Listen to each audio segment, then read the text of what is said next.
سلام الله عليكم ورحمته تعالى وبركاته.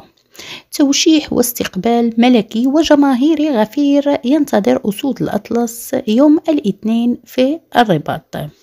علم منبر زنقة 20 من مصادر خاصة أن الديوان الملكي المغربي وضع برنامج الاستقبال الملكي والجماهيري للمنتخب المغربي يوم الاثنين 19 دجنبر 2022.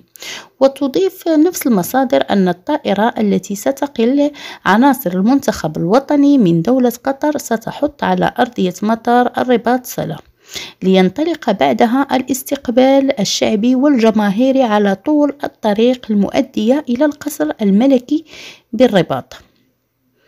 وسيستقبل الملك محمد السادس رفقة طاقم الجامعة الملكية لكرة القدم برئاسة فوزي القجع ولاعبي وأطر. إثر الاستقبال ستقام مأدبة عشاء فخرية على شرف اللاعبين، ثم يتفضل الملك محمد السادس فيوشح صدور عناصر المنتخب الوطني بأوسمة ملكية.